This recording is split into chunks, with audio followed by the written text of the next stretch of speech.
नमस्कार, स्वागत है नवतेज टीवी में। फिर से एक नए मुद्दे के लिए, एक नए समस्या के लिए आप लोगों से रूबरू हुए हैं, क्योंकि बहुत ही जरूरी है। बच्चों के भविष्य का सवाल है।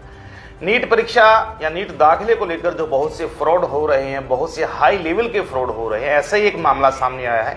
और हमारे साथ में सुखदेव सिंह है, जिनके लड़के के साथ में फ्रॉड हुआ, जो पूरा झांसे में दिया गया। अब तक उनको जो है कह रहे हैं कि आपके बच्चे का दाखिला हो जाएगा कहीं ना कहीं। पूरी बातचीत करेंगे सुखदेव सिंह के साथ में। क्या कुछ माजरा नजर आया फिलहाल, पूरे दस्तावेजों के साथ में हमारे पास में हाजिर हैं और लगभग 20 से 25 लाख रुपए की ठगी का शिकार हुए हैं। अक्सर माता पिता ये सोचता है कि कहीं ना कहीं हम अपने बच्चे का भविष्य सही बना सकें, लेकिन उन्हें यह नहीं पता होता कि उनके साथ में एक बड़ा शिक्षा के नाम पर फ्रॉड हो रहा है। पूरी बातचीत जानेंगे। पूरी ट्यूशन फीस, पूरी पेमेंट्स अकाउंट के जरिए ली गई है और कुछ कैश भी ली गई है। दस्तावेज ऐसे दिए गए हैं कि लगे कि वाकई में जो एक नंबर का काम हो रहा है। जब इन्हें पता चला, जब ये दिल्ली में गए द्वारका में, वहां पर ऑफिस में देखा तो किसी ने बताया कि वहां पर सीबीआई की रेड पड़ी है। तो बड़ा स्कैंडल है, बड़ा मामला है, क्योंकि इस मामले में आप लोग भी जुड़े हो सकते हैं, आप लोगों के साथ में भी ठगी हो सकती है। अगर ऐसी कोई ठगी आप लोगों के साथ में है तो नवतेज टीवी के नंबरों पर आप लोग कॉल कर सकते हैं। नवतेज टीवी आपका हमेशा सहयोग करेगा। तो सीधे तौर पर सुखदेव के साथ में जुड़ते हैं। सुखदेव जी, सबसे पहले तो ये बताएं कि कहानी कहाँ से शुरू हुई आपकी?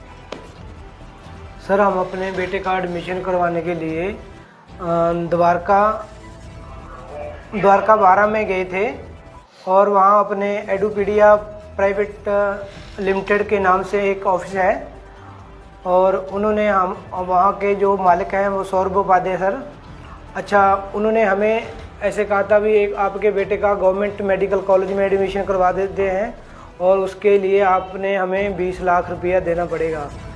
और जो 20 लाख है ये हमें जो मिनिस्ट्री ऑफ हेल्थ है, अच्छा, उसमें ये पैसा देना होता है और उसके जो अपना सेंट्रल पूल कोटा की सीटें हैं और उसमें आपका बेटे का एडमिशन करवा देंगे और आपका ये सारा काम डन हो जाएगा। अच्छा, उसके बाद इन्होंने सर ने क्या किया, हमारे से 1,17,000 का ग्रांट मेडिकल कॉलेज मुंबई के नाम से डीडी बनवाया और 23/8/2024 को हमारे साथ मुंबई गए। तो वहाँ पर जाकर इन्होंने हमारे बच्चे के ओरिजिनल डॉक्यूमेंट्स सारे सबमिट करवा लिए और बच्चे का फिजिकल और मेडिकल चेकअप करवाया और उसके साथ बच्चे की अपने वीडियो कॉन्फ्रेंस हुई अपने डीन के साथ जी। अच्छा, डीन के साथ करवाने के बाद इन्होंने सभी जो हमारे ओरिजिनल डॉक्यूमेंट्स थे वो सबमिट करवा लिए। हमें उन्होंने रसीदें दे दी, अपने जो डीडी था उसकी भी रसीद दे दी और जो ओरिजिनल डॉक्यूमेंट सबमिट करवाए थे उसकी भी रसीद दे दी और कहने लगे कि 15 अक्टूबर को क्लासेस स्टार्ट है और आप थोड़ा वेट कीजिए। जब 15 अक्टूबर का समय आया तो हमने सर से बोला भी सर 15 अक्टूबर का समय आ गया, तो ये बोले भी जो सेंट्रल पूल के बच्चे हैं भी उनकी जो क्लासें हैं वो सबसे लास्ट में स्टार्ट होगी। जो 15% सेंट्रल कोटा है उसकी क्लासेस सबसे पहले स्टार्ट होंगी। अच्छा, दूसरे नंबर पे जो 85% कोटा है स्टेट का उसकी सेकंड नंबर पे और थर्ड नंबर पे सेंट्रल पूल की क्लासें स्टार्ट होंगी। तो इसीलिए इन्होंने कहा भी आपके शाम तक आपके मेल पे एक कॉलेज की तरफ से मेल आ जाएगा, तो इसके बारे में आपको अपडेट किया जाएगा। अच्छा, जैसे ही शाम होती तो कॉलेज की तरफ से एक हमें मेल आ गया भी आप जो सेंट्रल पूल के बच्चे हैं उनकी क्लासें 23 से स्टार्ट हैं जी, 23 अक्टूबर से। अच्छा, 23 अक्टूबर के बाद आने के बाद जब हमने सर से फ़ोन किया भी सर ऐसे 23 अक्टूबर आ गया, तो इन्होंने कहा भी ऐसा है भी आपको शाम तक मैसेज आ जाएगा, अभी जो सीटें पड़ी हुई हैं अभी पूरी कंप्लीट नहीं हुई। अच्छा, उनकी कंप्लीट ना होने की वजह से जो सेंट्रल पूल के बच्चे हैं वो लास्ट में ज्वाइन करेंगे और जैसा हमने आपको पहले बोला हुआ है जी। अच्छा, उसके बाद 23 के बाद इन्होंने हमें शाम ग्रांट मेडिकल कॉलेज मुंबई से मेल करवा दी भी 6 नवंबर को, मतलब जैसे इन्होंने कहा वैसे वैसे होता भी रहा। हाँ जी, हाँ जी। अच्छा, 6 नवंबर को अपने ग्रांट मेडिकल कॉलेज की मेल आ गई भी आपको ना 23 अक्टूबर को मेल आई ग्रांट मेडिकल कॉलेज की से भी 6 तारीख से आपका बेटा क्लास ज्वाइन करेगा। अच्छा उसके बाद 6 का हम वेट करते रहे। जैसे ही 6 आया उसके बाद हमने सर से कॉल किया दिल्ली ऑफिस में। अच्छा वो कहने लगे अभी थोड़ा क्लासें डिले हो रही हैं, अभी एडमिशन वैकेंट सीट है, अभी पूरे भरे नहीं गए सीट। अच्छा जैसे ही स्टेट कोटे की सीट सारी भरी जाएंगी उसके बाद ही आपको जी, उसके बाद ही आपके बेटे का अपने ज्वाइनिंग होगा। अच्छा उसके बाद इन्होंने हमें एक मेल करवा दिया अपने मिनिस्ट्री ऑफ हेल्थ से भी 23 नवंबर से, हाँ 23 नवंबर से भी आपके बच्चे की क्लासें ज्वाइन होगी। अच्छा जैसे ही मेल आया तो उसका हम दोबारा फिर वेट करने लगे। उसके बाद ये कहने लगे 23 से लेके 30 तक 30 नवंबर तक भी जो सेंटर और स्टेट के बच्चे हैं वो कम्प्लीटली फिल हो जाएंगे। उसके बाद जो वैकेंट सीट बचेगी उसके बाद आपके बेटे का 5 दिसंबर तक एडमिशन हो जाएगा। अच्छा जैसे ही वो 5 दिसंबर आया तो हमने दोबारा कॉल किया, ये कहते भी अब सारा कंप्लीट हो गया है। इसके बाद 9 तक हम ये अपना जो सेंटर पूल की एनओसी लेनी है उससे मिनिस्ट्री ऑफ हेल्थ से एनओसी लेके उसके बाद 10 तक अपना हॉस्टल ज्वाइन हो जाएगा, उसके 11 से बच्चे की क्लास ज्वाइन हो जाएगी। उससे बाद हम 9 तक वेट करते रहे। जैसे ही 9 तारीख आई उसके बाद हम फ़ोन किया सर को तो हमारा इसने फ़ोन नहीं उठाया, तो दोबारा किसी और नंबर से बदल के फ़ोन किया। अच्छा भाई ये कहने लगे भी हम तो वहीं मिनिस्ट्री ऑफ हेल्थ में बैठे हुए हैं आपके काम के लिए, तो आप ऐसा कीजिए 1 घंटा वेट कीजिए, आपको हम आउटपुट बताते हैं।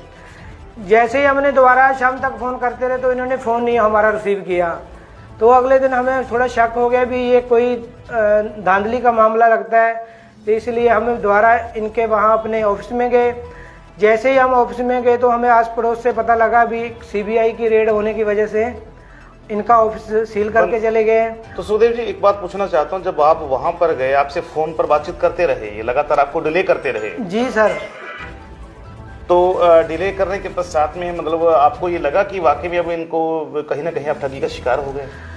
नहीं सर ऐसा था, ठगी का शिकार तो हम तब मानते ना जब हम कॉलेज में आप खुद ना गए होते। अच्छा कॉलेज में हम खुद आप जाए वहाँ पे गए हैं जहाँ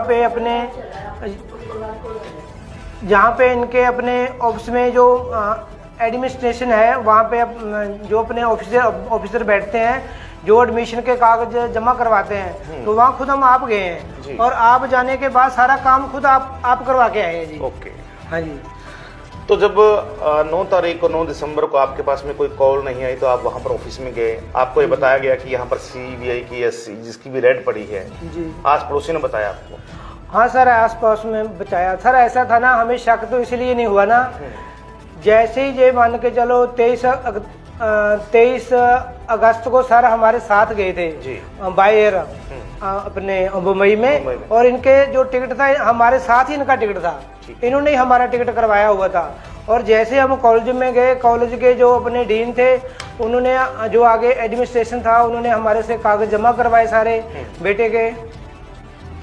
अच्छा नीट स्कोर वगैरह लेके, अच्छा उसके बाद जो भी ओरिजिनल डॉक्यूमेंट सारे जमा करवा के जो डीडी वगैरह था उसकी हमें उन्होंने रिसीविंग दे दी भी आप थोड़ा वेट करो, भी जैसे ही क्लासेस स्टार्ट होंगी तो ऐसे ही आपको हम बुलवा लेंगे, आपको मेल कर देंगे, आप चिंता मत कीजिए। तो जो आपने एड्रेस बताया वो दिल्ली का है, द्वारका प्लॉट नंबर 9 सेक्टर 12 और द्वारका न्यू दिल्ली में? हाँ जी सर वहाँ पे गए हम लोग। अच्छा वहाँ पे एक हम FRI भी दर्ज करवा के आए हैं अपने द्वारका 17 में। कंप्लेंट देके आए होंगे? हाँ कंप्लेंट वहाँ पे देके आए हैं अपने वहाँ पे ऑफिसर को, अपने साइबर क्राइम में भी, और अपने जो वहाँ का जो थाना है मेन 17 में, द्वारका 17 में, वहाँ पे। तो टोटल कितने लाख रुपए चले गए आप बस? सर इन्होंने 5 लाख हमारे से बाय कैश लिया है और 15 लाख RTGS इनके अकाउंट में करवाया हमने। सौरभ उपाध्याय सर है ना, तो इसमें जो मेन आरोपी है वो सौरभ उपाध्याय है? जो मेन इंस्टीट्यूट के मालिक हैं वो सौरभ उपाध्याय हैं सर। हाँ जी। तो अभी उनसे बातचीत कोई नहीं हो पाई आपकी? सर बातचीत तो वैसे ही वो डिले करते आ रहे हैं, अब तक उन्होंने डिले ही किया है, अब तक हमें वो रिस्पांस नहीं दे रहे, बिल्कुल रिस्पांस देना है उसने बंद कर दिया है। तो इसलिए हम सोचते हैं भी इनके ऊपर कोई कानूनी कार्रवाई होनी चाहिए और हमारा जो पैसा है वापस आना। हाँ जी। तो कानूनी कार्रवाई चाहते हैं। सुखदेव राम गांव जो है इनका खरका है और गुरप्रीत राम इनका बेटा है, जिनके नाम पर जो सौरभ उपाध्याय ने 20 लाख रुपए की जो है ठगी कह सकते हैं, क्योंकि लगातार डिले कर रहे हैं। जब तक अगर एडमिशन होना होता तो अब तक आपका एडमिशन हो चुका होता।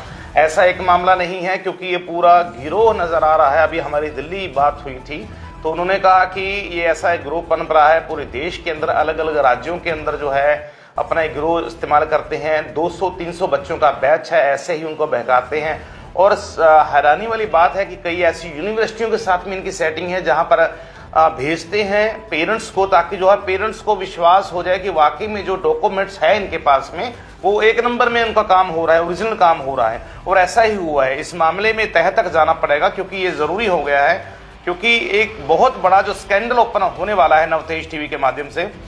सुखदेव राम जो समय रहते नवतेज टीवी के पास में आए, इसका जो इंस्टीट्यूट का नाम है इंडोपीडिया इंस्टीट्यूट है, ये इंडोपीडिक सर्विस है, sector 10 plot number 9 sector 12 Dwarka में। और इनका मोबाइल नंबर भी दिया है 7970810177 पूरी मेल के साथ में, यानी कि जिन लोगों को भी ठगी का शिकार बनाते हैं पूरा अच्छे तरीके से बनाते हैं।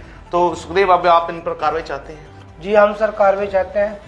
अभी आप तक कोई कंप्लेंट करवाई आपने कहीं? नहीं सर, हमने दिल्ली वहाँ द्वारका 17 में कंप्लेंट करवाई। आपने अपने हल्के में गुला में जहाँ पे रहते हो करवाई कंप्लेंट? नहीं सर, अभी नहीं करवाई। ठीक है। तो सुखदेव राम पूरी तरह से जो है चाहते हैं कि उनको इंसाफ मिले, क्योंकि उनको जो दिमागी रूप से भी पैनिक होता है, पैसा यहाँ से लेके वहाँ तक कहीं ना कहीं हम अरेंज करते हैं। और परिवार में भी परेशानी का माहौल है, बच्चे पर भी इस चीज़ का बहुत असर है, क्योंकि नीट की परीक्षा में उनका जो नीट में उनका दाखिला नहीं हो पाया। एक माता पिता का भी होता है, बच्चे को भी होता है कि कहीं ना कहीं हम लोग जो है कामयाब हो सकें। लेकिन फिलहाल ये पूरा मामला अभी प्रशासनिक अधिकारी तक पहुंचाया जाएगा और देखते हैं अब अधिकारी इसके विषय में क्या कुछ कार्रवाई कहते हैं। शिंदा सैरी जुड़ चुके हैं, सतपाल सिंह सिद्धू, हीरा सिंह जुड़ चुके हैं, परमजीत पम्मा जुड़ चुके हैं। अगर आपके साथ में भी ऐसी कोई घटना हुई है, क्योंकि विदेशों के नाम पर भेजने के नाम पर बहुत सी ठगी के जो मामले सामने आए हैं वो हमने देखा भी, हमारे पास में बहुत से मामले हैं जिनमें से हमने 80% इन मामलों को सोल्व भी किया है। अमृत जुड़ चुके हैं, धन्यवाद जी। अगर आपके पास में भी आपके साथ में भी ऐसा कुछ हुआ तो हमारे साथ में जरूर जुड़ें। और MBBS का दाखिला करवाने के नाम पर धोखाधड़ी करने के खिलाफ कानूनी कार्रवाई, देश में अगर भ्रष्टाचार और रिश्वतखोरी खत्म हो जाए तो शायद हमारे बच्चे यहीं पर भी पढ़ सकते हैं। विदेशों में जाने की जरूरत नहीं है MBBS के लिए, क्योंकि अगर विदेशों में जाते हैं तो वहाँ पर भी 50 से 60 लाख रुपए का खर्चा आता है। अगर यहाँ पे इंडिया में ऐसी काम जो अगर MBBS में दाखिला होता है तो 1-1 करोड़ रुपए डोनेशन लिया जाता है बड़ी बड़ी फर्मों में।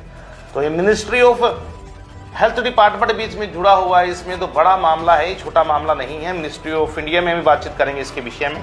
अभी सुबह हमने एक उच्च अधिकारी से भी बातचीत की इसके विषय में, तो तमाम जानकारी आप लोगों तक देंगे और नवतेज टीवी इसकी पूरी तह तक जाएगा। तो फिलहाल अभी के लिए इतना ही, और ऐसे ही देखते रहे नवतेज टीवी, भरोसा सच का।